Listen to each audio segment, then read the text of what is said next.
တက်ရောက်လာတဲ့ကျွန်တော်ပရိသတ်တွေဆိုရင်လည်းကျွန်တော် channel တွေကိုတစ်ချက်လောက်ဝင်ကြည့်ပြီးလေးလာသွားပြီပါကျွန်တော် channel မှာဗီဒီယိုအပုတ်100နီးပါးအပုတ်100ကျော်လောက်ကိုကျွန်တော်တင်ပေးခဲ့ပြီးဖြစ်တယ်အဲ့ဒီဗီဒီယိုတစ်ချက်လောက်တွားရောက်ကြည့်ရှုလေးလာပြီးတော့ကျွန်တော်ရဲ့ channel တွေမှာဘာဗီဒီယိုတွေတင်ပြီးတော့ဘယ်လိုရည်ချင်းနဲ့တင်ပေးနေဆိုတာတစ်ချက်လောက်သဘောပေါက်သွားမယ်ကျွန်တော်မျှော်လင့်မှာပေါ့နော်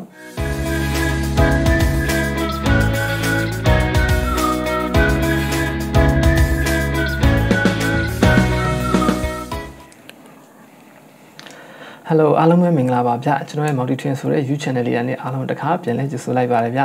ျကျွန်တော်ရဲ့ Multi Twin ဆိုတဲ့ YouTube channel လေးမှာမြို့ရိပ်မှာနေစဉ်သုံးတဲ့လက်စစ်ပစ္စည်းကိုပြင်းနေစနစ် Twin နဲ့လက်စစ်နဲ့ပတ်သက်တဲ့ဘုဒ္ဓအကြောင်းအရာကျွန်တော်ပြောပြတင်ဆက်ပေးနေဖြစ်ပါတယ်ဗျကျွန်တော်ဒီနေ့မှာလည်းကျွန်တော်စိတ်ဝင်စားစရာကောင်းတဲ့ video တစ်ခုလုပ်ပြပေးမှာပေါ့နော်အဲ့ဒီကောင်ကဘာလဲဆိုတော့ကျွန်တော်တို့အခုလိုမျိုးပူအိုက်တဲ့ကာလမှာကျွန်တော်game သမားတွေပေါ့နော် game မားတွေကျွန်တော်လည်း game ဆိုတာပေါ့နော် game မားတွေအတွက်ကို game ဆိုတဲ့အခါကျရင်ဖုန်းမှာပူတယ်မလားအဲ့ဖုန်းတွေပါတယ် heat တက်တဲ့အခါကျရင်ကျွန်တော်ဖြည့်ရှင်းဖို့ဆိုပြီးတော့ဖုန်း cooling fan လေးတစ်ခုကျွန်တော်လုပ်ပြဖို့ပေါ့နော်ဒီ video လေးမှာကျွန်တော်ရွေထားတယ်အားလုံးလည်းစိတ်ဝင်စားမယ်လို့ကျွန်တော်ပြောလင်းနေပေါ့နော်အဲ့ဒါအခါလို့ကျွန်တော် video အဆုံးထိလိုက်ပါကြည့်အားပေးပါအောင်ဗျကျွန်တော်ဒီနေ့ video လေးမစတက်ခင်ပါပေါ့နော်ကျွန်တော် channel လေးကို subscribe လုပ်ပြီးဖို့ကျွန်တော်တောင်းဆိုချင်ပါတယ်ဗျကျွန်တော်ရဲ့ဒီ channel လေးကိုအားပေးချင်တယ်ဆိုရင်ကျွန်တော် video လေးကိုကြည့်တဲ့အခါမှာ VPN တစ်ခုခံပြီးတော့ကြည့်ပေးဖို့ကျွန်တော်မြတ်ထားရခံပါတယ် VPN ခံတဲ့အခါကျရင်ကျွန်တော်စင်ကာပူတို့ American တို့ Australia တို့ပေါ့နော်ကြိုက်တဲ့မြို့ကြိုက်နေတဲ့ဒီနိုင်ငံတစ်ခုမှာ VPN လေးကိုခံပြီးတော့မှကျွန်တော်ဒီ video လေးကိုကြည့်စေချင်ပါတယ်ဗျဟုတ်ပြီအဲ့ဆိုကျွန်တော်ဒီနေ့ video လေးစလိုက်ကြတာပါဗျဟုတ်ပြီကျွန်တော်ဒီနေ့လုပ်ပြပေးမယ့်အကြောင်းအရာကြတော့ကျွန်တော်ဖုန်း cooling fan ပေါ့နော်ဖုန်းမှာတက်ရတဲ့ဒီ cooling fan ဆိုတော့ဖုန်းအေးစေတဲ့ပန်ကာတစ်ခုကျွန်တော်ဒါကျွန်တော်လုပ်ပြမှာ train ပြီးလုပ်ပြမှာပေါ့နော်ကုန်ကျစရိတ်ကလည်းဘာမှမရှိအရင်တက်တာလေပေါ့နော်လိုအပ်တဲ့ပစ္စည်းလေးတွေကဘာလိုအပ်လဲဆိုတော့ကျွန်တော်ဒီမှာပြမယ်ဒါဖုန်းကာပါနော်မိမိတို့ဖုန်းမှာတက်တဲ့ကာပါပေါ့နော်ကိုဖုန်းမှာတက်တဲ့ကာပါတစ်ခုလိုမယ်ပြီးတော့ဒီမှာဒါလေးကကျွန်တော်ဖုန်းမှာထိုးပြီးတော့ဖွင့်လို့ရတဲ့ပန်ကာလေးပေါ့နော်အဲ့တော့ကျွန်တော်ဒီမှာဒီပစ္စည်းရပြီပေါ့နော်ပြီးတော့နောက်တစ်ခုလိုအပ်တာကြာကျွန်တော်ဒီကောင်လေးလိုအပ်သေးတယ်ပေါ့နော်ကျွန်တော်ဒီမှာဂတ်တူစကူနဲ့ပဲကျွန်တော်ဒါလုပ်ထားတယ်ဂတ်တူစကူလေးနေပေါ့နော်ဂတ်တူစကူလေးနဲ့ဒါလုပ်ထားတယ်ဒီကောင်ကိုကြာကျွန်တော်ဒီမှာဒီဖုန်းကာပါပေါ့နော်ဒီဖုန်းကာပါမှာဒီဂတ်တူစကူလေးကိုကတ်မယ်ပြီးတော့ပန်ကာလေးကိုတက်ပြီးမှာပေါ့နော်โอเคအဲ့တော့ပထမဆုံးအနေနဲ့ကျွန်တော်ဘာလုပ်ရမလဲဆိုတော့ဒီပန်ကာလေးကိုကျွန်တော်ကအရင်ဆုံးဖြုတ်အောင်ပါပေါ့နော်ဒီပန်ကားလေးကိုကျွန်တော်ဒီဖုန်းနောက်မှာတက်လို့ရအောင်ဖြုတ်မယ်အောင်ပေါ့နော်ဓာတ်နဲ့ပဲကျွန်တော်ဒီကောင်ကိုဖြတ်ထုတ်လိုက်မယ်ဓာတ်နဲ့ဖြတ်ထုတ်လိုက်ပြီးတော့ကျွန်တော်ဒီကောင်ပေါ့နော်ဓာတ်နဲ့ဖြတ်ပြီးတော့ဒီတက်ပေါ့နှစ်ခုခွဲထုတ်လိုက်မယ်ပေါ့နော်ဒီမော်တာတက်ဒီတိုက်စီကောင်တက်ပေါ့နော်အဲ့နှစ်ခုကိုကျွန်တော်ခွဲထုတ်လိုက်မယ်အဲ့ဒါကျွန်တော်ဒီကောင်ပထမဆုံးဒီအပေါ်ရာဘာတုံးလေးကိုဓာတ်နဲ့ပဲခွာလိုက်မယ်ပေါ့နော်ဟုတ်ပြီဒီမှာဆိုရင်ကျွန်တော်ဒီကောင်ပေါ့နော်ကျွန်တော်ဓာတ်လေးနဲ့ဖြတ်ထုတ်လိုက်တာအထက်ကသူ့ရဲ့ circuit အတွင်းသားလေးပေါ်လာပြီပေါ့နော်ဒီမှာကြည့်ကျွန်တော်ဒီဓာတ်လေးတွေပဲဒီကောင်ခွာလိုက်တယ်ခွာတဲ့ခါကျရင်circuit အတွင်းသားလေးတွေပေါ်လာပြီပေါ့နော်အချက်ခွာတဲ့ခါကျရင်တစ်ချက်သတိထားပါတော့ဓာတ်နဲ့ဖြတ်တဲ့ခါကျရင်ဒီ circuit ကိုလွန်ပြီးထိသွားတဲ့ခါကျရင်ဒီ circuit ကပတ်လန်းတွေပြတ်သွားကြီးပြားတွေပြတ်သွားတဲ့ခါကျရင်အလုံးမလုံးတော့မှရှိတယ်ပေါ့နော်โอเคအဲ့ကျွန်တော်ဒီကောင်ကို symbolize ဆိုတော့ကျွန်တော်သူ့မှာဒီကောင်လေးကိုကျွန်တော်အပေါင်းနှုတ်ရှိတယ်ပေါ့နော်သူရဲ့ဒီအပေါင်းနှုတ်ကိုတစ်ချက်လောက်ခွဲပေးရမယ်ဒီမှာကျွန်တော်ဒီကောင်ကိုကျွန်တော်ဒါမော်တာနဲ့ဆန်းပြကျွန်တော်ဒီကောင်လေးပေါ့နော် tester လေးနဲ့ဒီကောင်ကိုထောက်ပြပေးမယ်ဒီကောင်ဒီမှာဒီကောင်ကဒီဘက်ကအနှုတ်ပေါ့နော်ကျွန်တော်ဒီဘက်ကအနှုတ်ဆိုတော့ကျွန်တော်ဒီဘက်မှာဒီဘက်ကအနှုတ်မြင်လားမသိဘူးနော်ဒီဘက်ကအနှုတ်ဟိုဘက်ကအပေါင်းအဲဒီမှာအနှုတ်ဒီဘက်ကဒီကောင်လေးအပေါင်းအဲ့ဒါကိုနှိမ့်လိုက်တဲ့ခါကျကျွန်တော်မော်တာလဲမယ်ပေါ့နော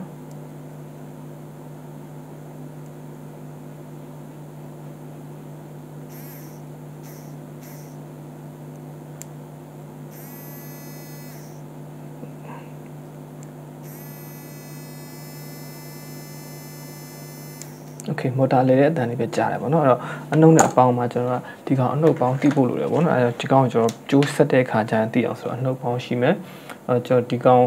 ်ကျွန်တော်ကဒီမှာစမ်းပြပွဲဆိုတော့အနှုတ်ကဒီကောင်ကအနှုတ်ပေါ့နော်ဒီကောင်ကအနှုတ်ဒီဘက်ကလည်းအနှုတ်ကျွန်တော်ဒီမှာအနှုတ်လို့ထားတာဒီဘက်ကအနှုတ်ဒီဘက်ကအနှုတ်ပေါ့နော်ဒီအလယ်မှာဒီကောင်လေးကအပေါင်းဒီအလယ်မှာဒီကောင်လေးအပေါင်းနော်ဟိုဘက်ကကြည့်နေလို့ပဲဒီဘက်မှာဒီဘက်ကကြည်လိုက်ပို့ပြင်တာပေါ့ဒီဘက်ကပြင်အကြီးတစ်ခုတော့အနှုတ်ဒီအလဲသေးလေးကဒါအပေါင်းပေါ့နော်ဒီအလဲမှာတိုင်အောင်လေးတစ်ခုရှိတယ်အဲ့တိုင်အောင်လေးကိုမထိအောင်ပေါ့နော်ဒီတိုင်အောင်လေးကိုမထိအောင်ဆိုတော့ကျွန်တော်ဒီနားလေးကလွှာနဲ့ကပ်ပြီးတော့ဖြတ်လိုက်မှာပေါ့နော်လွှာနဲ့ကပ်ဖြတ်လိုက်ပြီးတော့မှဒါကျွန်တော်ဒီကောင်နှစ်ပိုင်းခွဲလိုက်မှာပေါ့နော်ဟုတ်ပြီတော့ကျွန်တော်လွှာနဲ့ဖြတ်လိုက်အောင်မယ်โอเคဒါကတော့ကျွန်တော်တို့ဖြတ်လဲရတယ်မဖြတ်လဲရတယ်ပေါ့နော်ကျွန်တော်ဒါ ကျွန်တော်ဒီကောင်ဖြတ်ပြီးတော့မှခဲဆော်လိုက်မယ်ကျွန်တော်မဖြတ်ဘဲနဲ့ကျွန်တော်တို့ပေါ့နော်မဖြတ်ဘဲနဲ့ဒီလိုမျိုးဒါနဲ့ချစ်ပြီးတော့ခဲသွားဆော်လိုက်အဆင်ပြေတယ်ပေါ့နော်โอเคနောက်ဆုံးတစ်ခုလိုအပ်တာဘာလိုအပ်လဲဆိုတော့ကျွန်တော်တို့ပုံမှန်ကျွန်တော်လိုအပ်နေချဖြစ်တယ်ဒီမှာနောက်ဆုံးတစ်ခုလိုအပ်တာ USB ကြိုးဖုန်းအားတစ်မျိုးအဟောင်းပေါ့နော် USB ကြိုးတစ်ချောင်းလိုအပ်တယ်အဲ့တော့ဒီမှာအပေါင်းလို့ရှိရပေါ့နော်ကျွန်တော်ဒီကောင်ဖြတ်လိုက်တော့ဆိုတော့ဒီကောင်မလို့တော့အပေါင်းတော့ကိုကျွန်တော်ဒီမှာတတ်မှတ်ထားတဲ့အတိုင်းဒီအလဲကအပေါင်းဒီအပြင်ကပေါ့နော်ဒီအပြင်ဘေးကဟာအနုပ်ဒီအလဲကအပေါင်းပေါ့နော်အဲ့တိုင်းကိုကျွန်တော်ခဲသွားဆော်ပေးလိုက်မယ်ပေါ့နော်တော့ခဲဆိုလိုက်မယ်အဲ့ဒါဆိုရင်ကျွန်တော်ဒီပန်ကာလောက်တာတော့ပြီးသွားပြီပေါ့နော်အခုတော့ကျွန်တော်တို့ပန်ကာပဲလုံနေသေးတာဖုန်းကာပါနဲ့မဆိုင်သေးဘူးပေါ့နော်โอเคအဲ့ကျွန်တော်ဒီကောင်ခဲသွားဆော်လိုက်မယ်ခဲဆော်ပြီးတော့မှတစ်ချက်ကျွန်တော်ပြန်ပြပေးမယ်ပေါ့နော်ဟုတ်ပြီဒီမှာဆိုရင်ဒါကျွန်တော်တို့ပန်ကာအတွက်ကိုကျိုးစင်တာတော့ပြီးသွားပြီပေါ့နော်ဒါပါဝါဘက်မှာဖြစ်ကျွန်တော်ဖုန်းအားတည်း adapter မှာဖြစ်ပေါ့နော်ထိုးပြီးဒီကောင်သုံးရပြီပေါ့နော်ဟုတ်ပြီကျွန်တော်ဒီကောင်ပြန်ဆန်းပြပေးမယ်ဒါဆိုရင်ကျွန်တော်မော်တာပြီးသွားပြီပေါ့နော်ဒါဆိုရင်ကျွန်တော်တို့ကပြီးတဲ့လောက်တော့ရှိသွားပြီပေါ့နော်ဒီကောင်ဆိုရင်ဒီမှာโอเคစင်ပြပါရပြီပေါ့နော်အဲ့တော့ဒီမော်တာလောက်တာပြီးသွားပြီဆိုတော့တစ်ချက်လောက်ကာဗာဖက်ကိုတွားလိုက်မယ်နော်ဖုန်းကာဗာမှာကြာတော့လှုပ်ဖို့ကြာတော့ကျွန်တော်ဒီဖုန်းကာဗာရဲ့ပြီးတော့မှဂတ်တုစက်ကူလေးပေါ့နော်ဒီဂတ်တုစက်ကူကိုကြာတော့ကျွန်တော်တို့ဒီကောင်ပန်ကာလေးနဲ့တိုင်းပြီးတော့ဖြတ်ထားတာပေါ့နော်ဒီပန်ကာလေးနဲ့တိုင်းဖြတ်ထားတာကျွန်တော်ဖုန်းကပါ USA နဲ့လည်းဒီပန်ကာနဲ့တိုင်းလိုက်ပေါ့နော်ကျွန်တော်နောက်မှာတော့တိုင်းတဲ့ခါကျရင်ဖုန်းကပါထက်ကိုပန်ကာနဲ့နဲ့ကြီးနေတယ်လားနဲ့ကြီးတဲ့ခါကျရင်တော့တက်တဲ့ခါအဆင်မပြေဘူးလေအားကြောင့်ကျွန်တော်မှဖြတ်ပေးမယ်ဖြတ်ဖို့ဆိုရင်ဒီမှာတိုင်းထားရပေါ့နော်ဒီမှာအမဲရအောင်လေးနှစ်ကြောင်ဆွဲထားရပေါ့နော်အဲ့အကြောင်တိုင်းကျွန်တော်ကပန်ကာပုံစံလေးဖြစ်အောင်ဝိုက်လေးဖြတ်လိုက်မယ်ပေါ့နော်ကာဗာမှာတော့တက်တဲ့ခါကျရင်လွတ်သွားပြီပေါ့နော်ဒီမှာကာဗာနဲ့ဒီကောင်ကလွတ်သွားပြီအဲ့တော့ကျွန်တော်ဒီမှာဒီမော်တာလေးကိုကြာတော့ဒီမော်တာလေးကိုကြာတော့ကျွန်တော်ဒီအနောက်ကအပေါက်ဖောက်ထားတယ်ပေါ့နော်အပေါက်ကိုလေးတိုင်းဖောက်ထားတယ်အဲဒီပေါက်လေးကိုဒီမှာသွားပြီးတော့ကျွန်တော်ကော်လေးနဲ့ကပ်ပြီပေါ့နော်ဂလူကန်လေးနဲ့ကပ်ပြီးမယ်ကျွန်တော်ဒီကောင်ဒီမှာသွားပြီးဒါစမ်းတက်မှာပေါ့နော်ပြီးကြရင်ကော်ကပ်မယ်လွတ်သွားပြီဆိုရင်ဒီမှာဆိုဒါဆိုလွတ်သွားပြီเนาะကျွန်တော်ဒါဆိုလွတ်သွားပြီပေါ့နော်ဒါဆို AC ဒါလွတ်သွားပြီလွတ်သွားတဲ့ခါကျကျွန်တော်ဒါကော်ကပ်လို့ရပြီပေါ့နော်အဲ့တော့ဒီကာဗာကျတော့ကျွန်တော်တို့ကဒီကာဗာကြီးတစ်ခုလုံးကျွန်တော်တို့ကသုံးစရာမလိုဘူးပေါ့နော်ဒီလောက်ကိုကျွန်တော်လိုလောက်ကိုဖြတ်ထုတ်လိုက်ပေါ့နော်ဒီကောင်ဒီ site လောက်ကိုကျွန်တော်တိုင်းထားတဲ့လောက်ကိုကျွန်တော်ဒီကောင်ကိုကျွန်တော်ကတ်ကြီးလေးနဲ့ပေါ့နော်ကိုလိုအပ်တဲ့လောက်ပမာဏအပိုင်းလေးကျွန်တော်ဖြတ်ထုတ်လိုက်မယ်ဖြတ်ထုတ်ပြီးတော့မှကျွန်တော်ဒီကောင်သွားပြီး glue ကကျွန်တော်ကော်ကန်လေးနဲ့ဒီကောင်ကတ်လိုက်မှာပေါ့နော်ဟုတ်ပြီကျွန်တော်ဒီကောင်ဖြတ်လိုက်အောင်မယ်နောက်ဆိုကြကာဗာကိုကျွန်တော်လိုတဲ့လောက်ဖြတ်ထုတ်လိုက်ပေါ့နော်ကျွန်တော်ဒီကောင်ကျွန်တော်သွားတက်မဲ့ပန်ကာ site လေးပဲပေါ့နော်ဒီကောင်လိုအပ်လောက်ကိုကာဗာလေးပဲကျွန်တော်ဖြတ်ထုတ်ပြီးယူလိုက်မယ်နောက်လေးယူပါပေါ့နော်ယူရတဲ့ခါကျကျွန်တော်ဒီအလဲမှာ၄ပေါက်ဖောက်ပြရမှာပေါ့နော်၄ပေါက်တစ်ခါကျွန်တော်တို့မှာဖောက်ပြအောင်ဘာလို့ဆိုပန်ကာမှုတ်တဲ့ခါကျကျွန်တော်ဖုံးအနောက်မှာအေးအောင်ဆိုပြီးတော့ပေါ့နော်ဒီမှာအဝိုင်းပဲဖြစ်ဖြစ်၄ထောင်ပဲဖြစ်ဖြစ်ပေါ့နော်ဖောက်လိုက်မယ်ပေါ့နော်ကျွန်တော်တို့မှာဖောက်ရလွယ်အောင်ဆိုပြီးတော့၄ထောင်လေးပဲဖောက်လိုက်မယ်ပေါ့နော်โอเคကျွန်တော်ဒီကောင်ဓာတ်လေးနဲ့ပဲဒီပေါ့နော်ကျွန်တော်ဒီကောင်ဒီဓာတ်လေးနဲ့ပဲဒီကောင်၄ထောင်ဆက်ဆန်လေးလိုက်ဖောက်လိုက်မယ်ပေါ့နော်ပြီးကြရင်ကျွန်တော်ဒီကောင်ကိုဒီမော်တာကို connect ကပ်လို့ရပြီโอเคဒါဆိုရင်ကျွန်တော်တို့ဒါ final နောက်ဆုံးပေါ့နော်နောက်ဆုံးအဆင့်ရောက်သွားပြီနောက်ဆုံးအဆင့်ရောက်သွားပြီကျွန်တော်တကောင်အဆုံးသက်တော့အချောသက်ဖို့ပဲရှိရတယ်ဒီမှာကျွန်တော်၄ထောင်ပေါက်လေးဖောက်ထားတာတွေ့တယ်ပေါ့၄ထောင်ပေါက်လေးဖောက်ထားတယ်ဒီမှာလည်းကျွန်တော်ဒါမော်တာလေးကိုကျွန်တော်ကော်နေပေါ့နော် glue gun လေးနဲ့ဒီလိုမျိုး glue gun လေးနဲ့ပဲသွားပြီးဒီကောင်ကတ်ထားလိုက်ပေါ့နော်ဒီမှာနောက်မှာတေချာတော့ကတ်ထားလိုက်တယ်မပြုတ်အောင်တော့တေချာကတ်ပြီပေါ့နော်ကတ်ပြီးလိုက်တယ်ကတ်ထားပြီးသွားတဲ့ခါကျရင်ကျွန်တော်နောက်ဆုံးအဆင့်အနေနဲ့ဒီကောင်ကိုကျွန်တော်ဒီကာဗာလေးနဲ့သွားပြီးတော့တွဲဖို့ပဲရှိရအောင်ဒီမှာဒါပန်ကာတက်လိုက်ပေါ့ပန်ကာလွတ်နေရပါဘောနော်โอเคကျွန်တော်ဒီကာဗာကိုသွားပြီးတော့ဒီကောင်လိုအပ်တဲ့လောက်လေးတစ်ချက်လောက်ချိန်ကြည့်အောင်ပေါ့နော်ဒီမှာကျွန်တော်ဘလောက်အကွာဝေးလဲပေါ့နော်ကျွန်တော်ဒီမှာကျွန်တော်လွတ်အောင်ပေါ့နော်ဒီဖုန်းကာဗာလေးနဲ့ဒီပန်ကာလေးနဲ့လွတ်နေအောင်တစ်ချက်လောက်တိုင်းပြီးတော့ကျွန်တော်ဖြတ်လိုက်မယ်โอเคဒါဒီကောင်ပန်โอเคကျွန်တော်ဒီပန်ကာကိုမီးကျွေးလိုက်မှာနော်တစ်ချက်လောက်လဲလိုက်ကြည့်မယ်โอเคဒါဆိုလဲသွားပြီပေါ့နော်ဒီမှာမြင်တဲ့အတိုင်းပဲဒါဆိုရင်လဲနေပေါ့နော်အဲ့တော့ကျွန်တော်ဒီလောက်အကွာဝေးလောက်ထိကျွန်တော်ဖြတ်လို့ရတယ်ပေါ့နော်ဒီလောက်အကွာဝေးလောက်ထိတော့တစ်ချက်လောက်တိုင်းပြီးတော့ကျွန်တော်ဒီစက်ကူကိုထပ်ပြီးတော့ဖြတ်လိုက်အောင်ပေါ့နော်โอเคအဲ့တော့ကျွန်တော်ဒီကောင်ကိုတိုင်းပြီးတော့ဖြတ်လိုက်မယ်ဖြတ်ပြီးကော့ကတ်ပြီးတော့မှနောက်ဆုံးသုံးလို့ရတဲ့အချိန်ကြီးကျွန်တော်တစ်ချက်လောက်ပြန်လာပြမယ်ပေါ့နော်ဟုတ်ပြီโอเคဒီမှာဆိုရင်ဒါအဆုံးသက်ဖြစ်သွားပြီပေါ့နော်ကျွန်တော်ဒါပြီးသွားပြီကျွန်တော်ဖုန်းနောက်မှာတက်လို့ရတဲ့ cooling fan လေးတစ်ခုရသွားပြီပေါ့နော်ကျွန်တော်ဒီမှာဖုန်း slide ထိုးပြီးတက်တာပဲဖြစ်ပေါ့နော်ဆွဲလို့မျိုး slide ထိုးပြီးတက်တာလည်းဖြစ်တက်လို့လည်းရတယ်ဒီလိုလေးသွားတက်လို့လည်းရတယ်ပေါ့နော်ကျွန်တော်တက်ပြဖို့ဖုန်းကတော့မရှိဘူးပေါ့ဗီဒီယိုရိုက်နေဆိုတော့ကျွန်တော်ဖုန်းကဗီဒီယိုရိုက်နေဆိုတော့ဒီမှာအစမ်းပြလို့တော့မရဘူးဗျာ sorry ပါ နော်ဒါပေမဲ့ကျွန်တော်ဒီတိုင်းပဲဆန်းပြပေးမယ် okay အဲ့ဒီမှာဒါ USB ခေါင်းလေးပေါ့နော်ကျွန်တော် power bank ရှိနေ power bank မှာထိုးလို့ရတယ်ပေါ့နော် power bank မှာတော့ထိုးလိုက်မယ်ထိုးလိုက်တဲ့ခါကျရင်ဒီမှာဖုန်းထည့်ပြီးဆော့လို့ရတယ်ပေါ့နော်ကျွန်တော်3ရက်တလောက်ကျွန်တော်စမ်းသုံးကြည့်ထားပါပေါ့နော်ဒါကျွန်တော်စမ်းသုံးကြည့်ရတယ်ကျွန်တော်အကျန်းလေးတစ်ခုတော့လုပ်ပြီးတော့စမ်းသုံးကြည့်ထားတယ်ပေါ့နော်ဒီမှာဒါအကျန်းဒီမှာအကျန်းလုပ်ထားတယ်ပေါ့နော်ကျွန်တော်ဒီမှာဖုန်းကပါမှာဖောက်ပြီးတော့ပန်ကတစ်ခုအကျန်းလုပ်ပြီးတော့ဒီတိုင်းပေါ့နော်စမ်းပြီးတော့ဆော့ကြည့်ထားတယ်တော်တော်အဆင်ပြေတာတော့တွေ့ရတယ်ပေါ့နော်ဒီမှာပေါ့နော် mobile legend မှာgraphic တွေ refresh rate တွေကိုကျွန်တော်မြင့်ပြီးတော့ကျွန်တော်ဒီမှာ game mode မှာလည်းကျွန်တော်120 Hz ပေါ့နော်ကျွန်တော်refresh rate 120 Hz refresh rate နဲ့ကျွန်တော်ထားပြီးဆော့ရချာဆော့တဲ့အခါကျကျွန်တော်ဒီပန်ကမတက်ဘဲနဲ့ဆော့တဲ့အခါကျဖုန်းကကန်လို့တော့မရဘူးပေါ့နော်ပူတက်လာတယ်အဲ့လိုမျိုးဖြစ်တယ်ကျွန်တော်အခုမျိုးဒီ cooling fan လေးတက်ဆော့တဲ့အခါကျတော့ကျွန်တော်ဖုန်းကအရင်ပူတက်မလာဘူးပေါ့နော်ဂိမ်းကလည်းလက်သွားတာမျိုးတွေပြီး overheat ဖြစ်သွားတာမျိုးတွေချင်းနေမရှိဘူးပေါ့နော်တော်တော်ကြီးအဆင်ပြေတာတော့တွေ့ရတယ်ပေါ့နော်အားကြောင့်လည်းကျွန်တော်ဒီကောင်လေးကိုဒီ cooling fan 20လေးပေါ့နော်လုံလေးကျွန်တော်ပြန်ပြီးတော့ကျွန်တော်ပြည်သက်တယ်ပြောမျှဝေပေးတာဖြစ်ပါတယ်ဗျokay ကျွန်တော်ဒီကောင်ဆန်းပြပေးမယ်ကျွန်တော်ဒီကောင်ကကြတော့ကျွန်တော်ပါဘက်မှာတော့ထိုးလိုက်တာပေါ့နော်ပါဘက်မှာတော့ထိုးလိုက်တဲ့အခါကျရင်ဒီလိုလေးလေလာပေါ့နော်တို့လေလာတဲ့အခါကျဖုန်းတို့မျိုးတော့တက်လိုက်တာဖြစ်ဒီလိုတက်လိုက်တာဖြစ်ပေါ့နော်ဖုန်းတက်ပြီးတော့ကျွန်တော်ဒီလိုလေးကင်ပြီးတော့ပေါ့နော်ကျွန်တော်ကင်ပြီး gain ဆော့လို့ရပြီလေကမိချစ်လုံးဝချစ်လို့မရဘူးပေါ့နော်လေထွက်တော့ကောင်းဒီအရှိကတော့သူကထွက်မှာမဟုတ်ဘူးဒီအရှိကကြတော့ကျွန်တော်ဖုန်းတက်လိုက်မှသာသူကသူ့ရဲ့ပုံစံရပါတော့ဖုန်းတက်မှသာဖုန်းရဲ့ဒီနောက်ဘက်ကပါကိုအေးစီတာပေါ့နော်ဒီတိုင်းနားရင်သူကလေဆုပ်တာမှကြည့်ထဲကိုလေးဆုပ်သွားနော်လေးဆုပ်ပြီးဒီအပြင်ပြန်မှုတ်တာအဲ့တော့ဖုန်းသွားကတ်လိုက်တဲ့ခါကျရင်ဒီဖုန်းနောက်ကာပါကိုသူကလေးနဲ့မှုတ်ပြီးဆုပ်တာပေါ့အပူလေးဆုပ်ပြီးအပြင်ပြန်ထုတ်စီတာပေါ့နော်အဲ့တော့ဒီ4000အဝိုင်းလေးကထပ်ပြီးကြီးလို့ရသေးတယ်ပေါ့နော်ထပ်ပြီးနည်းနည်းတော့ထပ်ကြီးလို့ရသေးတယ်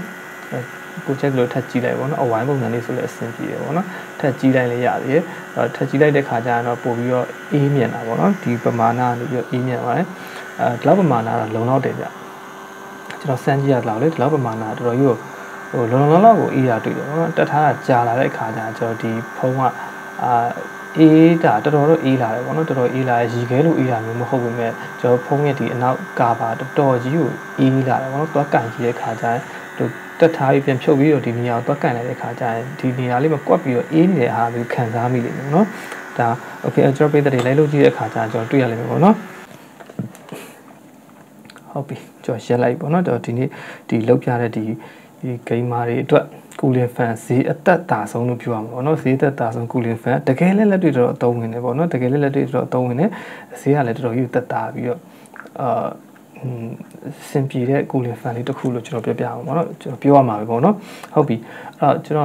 ့ကျွန်တော်ရဲ့ဒီ twin နဲ့ပြင်တဲ့ကျွန်တော်ဒီလိုမျိုးပစ္စည်းလေးတွေကျွန်တော်လုပ်ပြတဲ့ view လေးမှာတချို့ကလာဝယ်တချို့ကတော့လာပြောကြရပေါ့အလုံးရှုပ်တွေရအောင်မဝယ်တော့အလုံးရှုပ်တွေရအောင်ဘာလို့မလုပ်တော့မှာကိုယ့်အစ်စ်ပဲဝယ်လိုက်တော့ပေါ့နော် okay ကျွန်တော်ရဲ့ဒီ channel စတိထောင်တဲ့ရည်ရွယ်ချက်ကလည်းကျွန်တော်ကဝယ်စီခြင်းနဲ့ရည်ရွယ်ချက်မဟုတ်ဘူးပေါ့နော်ကျွန်တော်အိမ်မှာရှိတဲ့ကုန်ကြစီကျွန်တော်တို့ကုန်ကြစီတက်တာကျွန်တော်လည်းဒါတထေးမဟုတ်ဘူးလေအရာဝယ်နေတာမဟုတ်ဘူးဒီ cooling fan ဆိုရင်လည်းကျွန်တော်အပြင်မှာအကောင့်ကားတစ်ခုဝယ်မယ်ဆို4-5-6တောင်းရှိတယ်ပေါ့နော်ဒါဆိုရင်ကျွန်တော်ကုန်ကြစီဘယ်လောက်မှရှိ9000တောင်းနဲ့ပြီးသွားတယ်နော်အဲ့လိုမျိုးကျွန်တော်ဒီ channel ထဲမှာလည်းကျွန်တော်ပြည်သက်တွေအားလုံးသိပါတယ်ကျွန်တော်ဒီ channel မှာရည်ရွယ်ချက်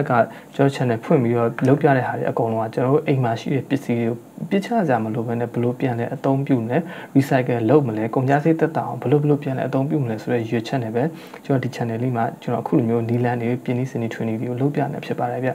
ျဒီကောင်ဆိုလဲဒါကကျွန်တော် training လို့ပြောပြီးမှကျွန်တော်ဒီ 20 ဆိုတာမှလည်းဒီပန်ကာတွေဒီဟာအကုန်လုံးပေါ့နော်မော်တာတွေပန်ကာတွေဒီဝါကြိုးတွေအစအဆုံးကျွန်တော်သွားထွင်နေကျွန်တော်ကြောက်ခက်ကစပြန်ထွင်ရမှာပေါ့နော်အဲ့လိုပေါ့နော်ကျွန်တော်ထွင်နေဆိုတာလည်းဒီကျွန်တော်တို့မှာရှိတဲ့ဟာလေးတွေပြန်ပြီးတော့အသုံးချပြီးတော့ထွင်ပြီးတော့ဘလို့ပြန်လဲပြီးတော့အသုံးပြုလို့ရမလဲဆိုတော့